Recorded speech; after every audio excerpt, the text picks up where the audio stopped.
Hello friends, स्वागत है आपका आपके अपने यूट्यूब चैनल पर। तो आज जो टॉपिक हम डिस्कस करने जा रहे हैं जनरल साइंस के पार्ट फिजिक्स से, कार्य व ऊर्जा, वर्क एंड एनर्जी, जिसमें हम डिस्कस करेंगे आज वर्क को, कार्य को। तो कार्य, वर्क, इसको हम आज एक्सप्लेन करने जा रहे हैं, कार्य वर्क को। स्टूडेंट्स, यदि अभी तक आपने हमारे YouTube चैनल को सब्सक्राइब नहीं किया है तो सबसे पहले आप हमारे YouTube चैनल को सब्सक्राइब कर दें, साथ ही साथ बेल आइकन का बटन भी ऑन कर दें, क्योंकि हमारे YouTube चैनल पर competitive exams, general science, physics, biology, chemistry के वीडियो कंटिन्यू अपलोड किए जा रहे हैं और जो आपके लिए हर कॉम्पिटिटिव एग्ज़ाम के अंदर बहुत ही बेनिफिशियल होने वाले हैं। हाल फिलहाल रीट और पटवार का एग्ज़ाम बहुत नज़दीक है, तो उसी को फोकस लेकर मैं वीडियो बना रहा हूँ। अभी रीट के एग्ज़ाम के अंदर जोड़ा गया है कार्य व ऊर्जा। ऊर्जा तो पहले ही था, कार्य को अब जोड़ दिया गया है इसके अंदर। इसके अलावा विद्युत जोड़ा गया, गोलीय दर्पण जोड़ा गया, लेंस जोड़ा गया। तो विद्युत, गोलीय दर्पण, लेंस मेरे द्वारा ऑलरेडी अपलोड किए जा चुके हैं और आज हम डिस्कस करने जा रहे हैं वर्क, कार्य को। तो फिर कहूँगा, टॉपिक डिस्कस करने से पहले सब्सक्राइब कर दें हमारे यूट्यूब चैनल को, और आप यूट्यूब पर हमारे चैनल को शशि सिडाना नाम से भी सर्च कर सकते हैं। और इसके अलावा हमारे टेस्ट सीरीज़ भी स्टार्ट की जा चुकी है रीट की। यदि अभी तक आपने वो टेस्ट सीरीज ज्वाइन नहीं की है तो आप टेस्ट सीरीज ज्वाइन कर सकते हैं। और आप हमारे व्हाट्सएप ग्रुप में जुड़ना चाहते हैं तो आप हमारे व्हाट्सएप नंबर 9928782905 पर अपना नाम व पता लिखकर व्हाट्सएप करें, और साथ ही साथ जिस ग्रुप में आप ऐड होना चाहते हैं उस ग्रुप का नाम भी लिख दें, ताकि आपको संबंधित ग्रुप में जोड़ा जा सके। तो अब बात करें वर्क की। वर्क, कार्य क्या है? सबसे पहले तो डेफिनेशन देखें तो बल तथा, अब कई जगह तो क्या कहते हैं, बल तथा विस्थापन के गुणनफल को, बिल्कुल नहीं, बल तथा बल की दिशा में विस्थापन, बल तथा बल की दिशा में विस्थापन का गुणनफल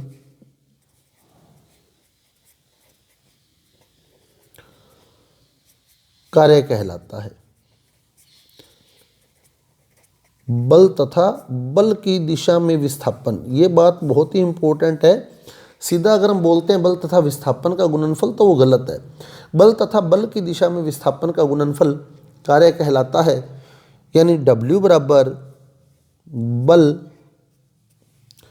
बल एक सदिश राशि है, तो इसके ऊपर वेक्टर साइन लगाएंगे, सदिश साइन लगाएंगे, तथा बल की दिशा में विस्थापन भी एक सदिश राशि है, तो इसके ऊपर भी वेक्टर लगाएंगे।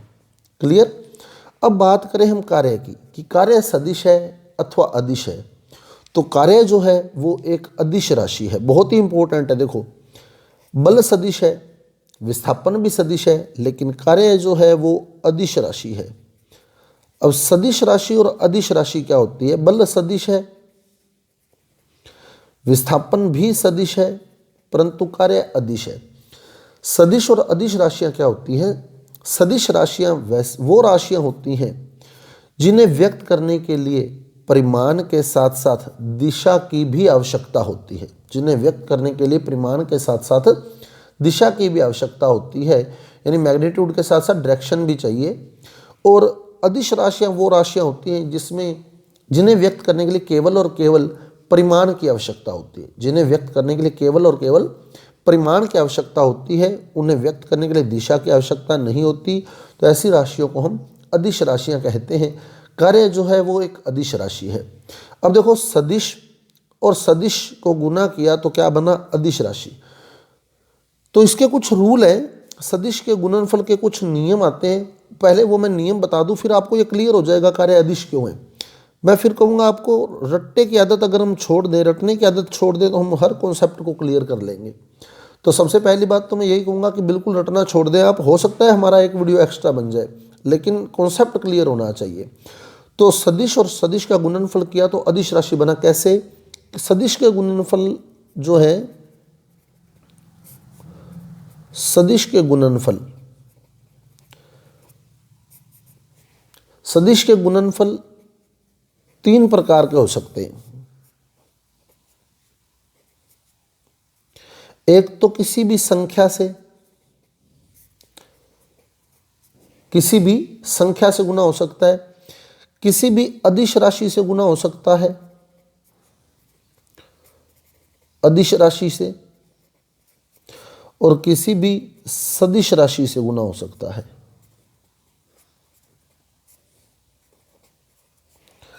तो सदिश के तीन प्रकार के गुणनफल होते हैं। एक तो संख्या से, किसी भी संख्या से गुना हो सकता है, किसी भी अदिश राशि से गुना हो सकता है, किसी भी सदिश राशि से गुना हो सकता है।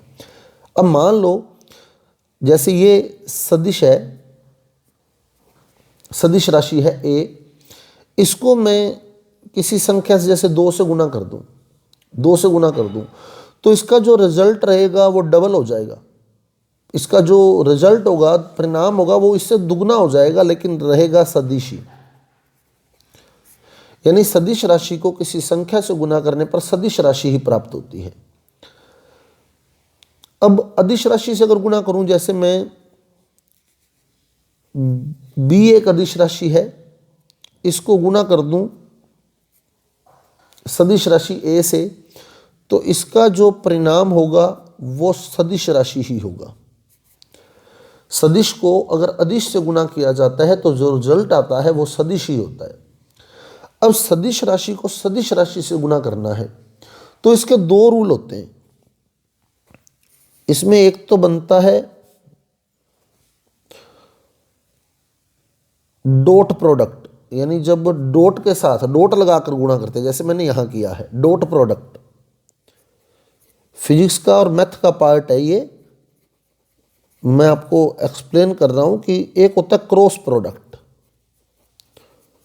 डॉट प्रोडक्ट और क्रॉस प्रोडक्ट। इसमें क्या फर्क है देखो, जैसे ये ए सदिश और सदिश को सदिश से गुणा करना है, डॉट लगा के करना है बी सदिश, ये तो डॉट प्रोडक्ट बनेगा। और क्रॉस सदिश यूं होगा, ए सदिश क्रॉस बी सदिश, ये क्रॉस प्रोडक्ट बनेगा। क्लियर। तो जब सदिश को सदिश से गुणा किया जाता है तो दो तरह के प्रोडक्ट वहां बनते हैं, एक तो डॉट प्रोडक्ट यानी जब डॉट लगा के गुणा करें, और एक क्रॉस प्रोडक्ट। जो क्रॉस प्रोडक्ट होता है वो तो सदिश राशि होता है, सदिश राशि। जो क्रॉस प्रोडक्ट होता है वो तो सदिश राशि होता है, लेकिन जो डॉट प्रोडक्ट होता है वो अदिश राशि होता है।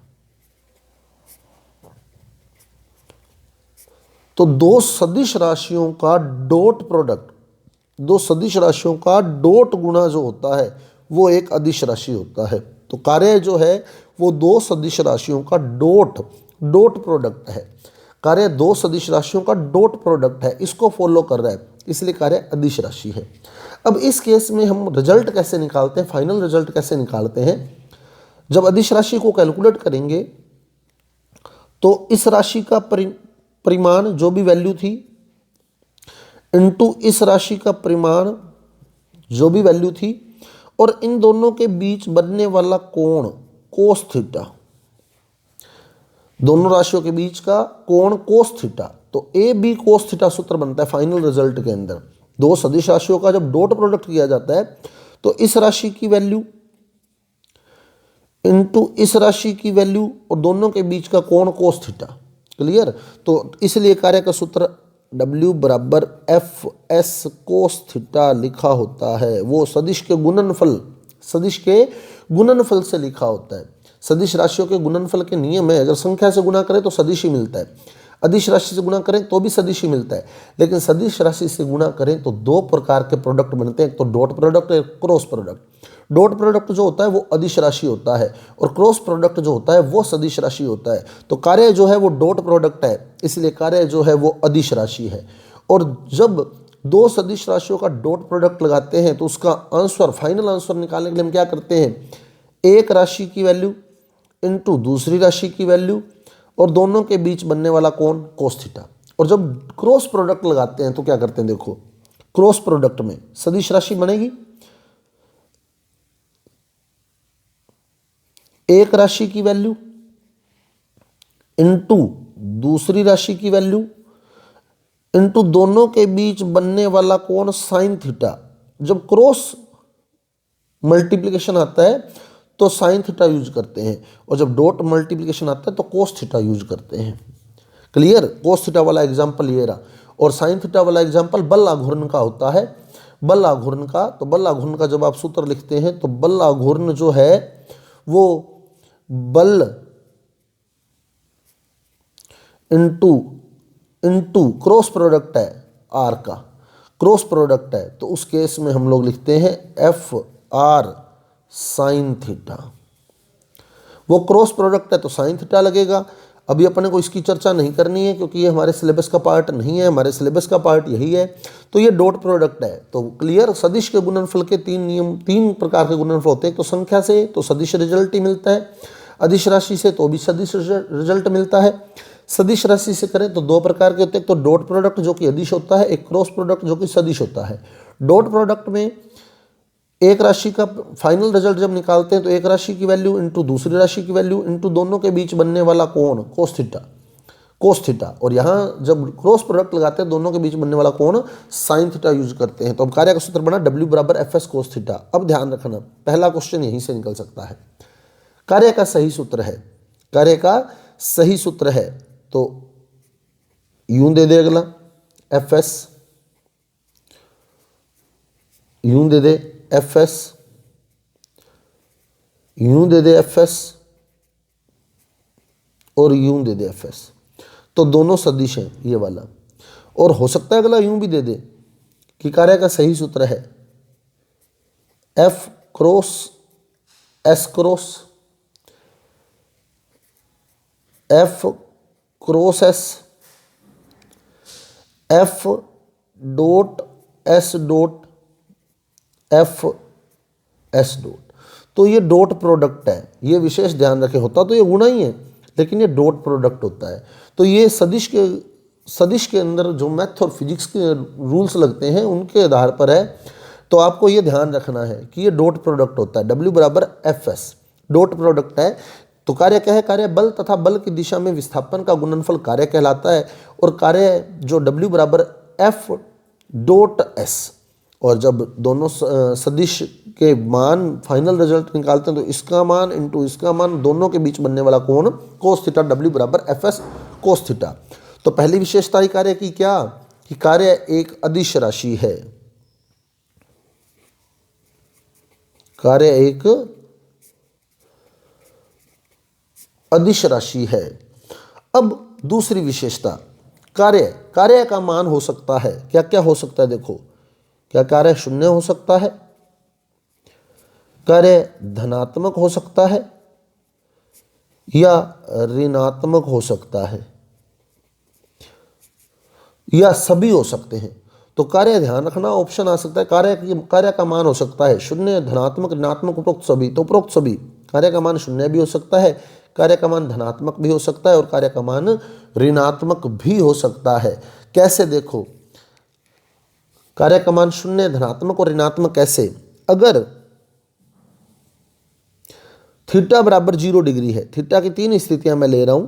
पहली स्थिति में मैंने क्या रखा, थीटा बराबर 0 डिग्री। दूसरी स्थिति में मैंने रखा थीटा बराबर 90 डिग्री, और तीसरी स्थिति मैंने रखा थीटा बराबर 180 डिग्री। अगले वीडियो के अंदर मैं ये विद एग्जाम्पल क्लियर करूंगा, लेकिन अभी मैं जस्ट बेसिक कॉन्सेप्ट आपको बता रहा हूं। तो W बराबर FS कोस थीटा, थीटा का मान 0 डिग्री, थीटा का मान 90 डिग्री, थीटा का मान 180 डिग्री। कब होगा देखो, थीटा 0 डिग्री का मतलब क्या है कि बल और विस्थापन में कोई भी कोण नहीं बन रहा, बल और विस्थापन में कोई भी कोण नहीं बन रहा, यानी जिस दिशा में हम बल लगा रहे हैं उसी दिशा में ही विस्थापन हो रहा है। जिस दिशा में हम बल लगा रहे हैं उसी दिशा में ही विस्थापन हो रहा है, तो दोनों के बीच कोई कोण नहीं बनेगा, यानी बल और विस्थापन की दिशा सेम है। 90 डिग्री कब बनेगा? जब हम बल लगा रहे हैं इस दिशा में, बल लगा रहे हैं इस दिशा के अंदर, और विस्थापन हो रहा है इस दिशा के अंदर, तो दोनों के बीच बनने वाला कोण 90 डिग्री है। क्लियर? बल लगा रहे हैं इस दिशा में, विस्थापन हो रहा है इस दिशा में, तो दोनों के बीच बनने वाला कोण 90 डिग्री है। तीसरी स्थिति, जब हम बल लगा रहे हैं इस दिशा में, बल लगा रहे हैं इस दिशा में, और विस्थापन हो रहा है इस दिशा में, तब दोनों के बीच बनने वाला कोण 180 डिग्री है। तो तीन स्थितियां हो सकती हैं, वो तीनों स्थितियां विद एग्जांपल मैं अगले वीडियो में आपको क्लियर करने वाला हूं। स्टूडेंट्स, यदि आपको समझ आ रहा है, लग रहा है क्लियर हो रहा है कॉन्सेप्ट, तो कृपया मेरे वीडियो को लाइक कीजिए, शेयर कीजिए, मेरे चैनल को सब्सक्राइब कीजिए। ऐसे ही वीडियो कंटिन्यू मैं आपके लिए अपलोड करता रहूँगा, जिसमें आपको क्रैमिंग बिल्कुल नहीं करनी है, हर चीज़ को समझना है। अगर आपको ये समझ आया है तो ये बहुत अच्छे तरह से क्लियर हो जाएगा। तो थीटा बराबर 0 डिग्री, थीटा बराबर 90 डिग्री, थीटा बराबर 180 डिग्री। 0 डिग्री कब बोलेंगे? जब बल और विस्थापन सेम दिशा में है। 90 डिग्री कब बोलेंगे? जब बल की दिशा और विस्थापन की दिशा एक दूसरे के लंबवत है। और 180 डिग्री कब बोलेंगे? जब बिल्कुल विपरीत है, बल और विस्थापन की दिशा एक दूसरे के बिल्कुल विपरीत है। तो थीटा बराबर अगर 0 डिग्री रखें तो ये बनेगा W बराबर एफ एस कोस 0 डिग्री। W बराबर एफ एस कोस 0 डिग्री। कोस 0 डिग्री का मान होता है 1, कोस 0 डिग्री का मान 1। तो W बराबर एफ एस, कोस 0 का मान 1 होता है, तो मल्टीप्लाई 1 से करोगे तो यही आना W बराबर एफ एस। एफ एस मतलब धनात्मक। तो इस स्थिति में किया गया कार्य है क्या? धनात्मक। तो कार्य धनात्मक हो सकता है। अब चले थीटा बराबर 90 डिग्री पर, तो W बराबर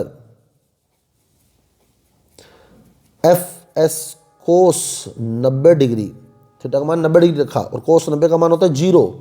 तो W बराबर एफ एस इंटू 0 करेंगे तो सारा क्या हो जाएगा? 0। यानी कार्य क्या आएगा? 0। यानी कार्य का मान 0 हो सकता है। अब चले 30 डिग्री पर, थीटा बराबर 180 डिग्री, थीटा बराबर 180 डिग्री। तो W बराबर एफ एस कोस 180 डिग्री। W बराबर एफ एस कोस 180 डिग्री और कोस 180 डिग्री का मान होता है -1। तो W बराबर एफ एस -1, W बराबर एफ एस -1। तो इस स्थिति में बनेगा W बराबर -एफ एस का मतलब कार्य का मान ऋणात्मक हो सकता है। तो कार्य ऋणात्मक होगा या न्यूनतम होगा कब? जब बल और विस्थापन दोनों एक दूसरे के बिल्कुल विपरीत दिशा में होंगे, तब कार्य का मान ऋणात्मक या न्यूनतम होगा। कार्य का मान धनात्मक या अधिकतम होगा कब? जब बल और विस्थापन एक ही दिशा में हो, बल और विस्थापन की दिशा एक ही हो, तो कार्य का मान धनात्मक यानी अधिकतम होगा। कार्य का मान 0 होगा कब? जब बल और विस्थापन की दिशा एक दूसरे के लंबवत हो, तब कार्य का मान 0 होता है। क्लियर? तो कार्य क्या है? कार्य बल तथा बल की दिशा में विस्थापन का गुणनफल कार्य कहलाता है। W बराबर F सदिश डॉट S सदिश, यानी दोनों का डॉट प्रोडक्ट है ये। और जब डॉट प्रोडक्ट की बात करते हैं हम, तो जब डॉट प्रोडक्ट की वैल्यू निकालते हैं तो क्या होता है? एक राशि का परिमाण इनटू दूसरी राशि का परिमाण और दोनों के बीच बनने वाला कोण कोस थीटा। तो इसी बेस पर W बराबर F S cos theta, W बराबर एफ एस कोस थीटा। अब थीटा का मान 0 भी हो सकता है, 90 भी हो सकता है, 180 भी हो सकता है। जब 0 रखेंगे तो W बराबर एफ एस आएगा यानी धनात्मक। 90 रखेंगे तो W बराबर 0 आएगा यानी 0। और 180 रखेंगे तो W बराबर -एफ एस आएगा यानी ऋणात्मक। तो कार्य का मान 0 धनात्मक ऋणात्मक हो सकता है। और कार्य किस प्रकार की राशि है? अदिश राशि है। अदिश राशि यहाँ से पता लगेगा। सदिश के गुणनफल, सदिश के गुणनफल 3 प्रकार के होते हैं। संख्या से गुणा करते हैं तो रिजल्ट सदिश ही मिलता है। अदिश राशि से गुणा करते हैं, इसके भी आप कहोगे तो मैं एग्जाम्पल दे दूंगा, कोई दिक्कत नहीं है एग्जाम्पल देने में मेरे को, लेकिन एग्जाम्पल अभी आपके काम के नहीं है इतने। मेन हम कार्य को डिस्कस करें तो कार्य जो है वो यहाँ से, कार्य यहाँ से बना है, इस जगह से। तो सदिश के गुणनफल 3 प्रकार के होते हैं, संख्या से, अदिश राशि से, सदिश राशि से। संख्या से गुणा करते हैं तो सदिश राशि प्राप्त होती है, अदिश राशि से गुणा करते हैं तो भी सदिश राशि प्राप्त होती है। लेकिन सदिश राशि से गुणा करते हैं तो 2 प्रकार, सदिश राशि से 2 प्रकार का गुणा हो सकता है।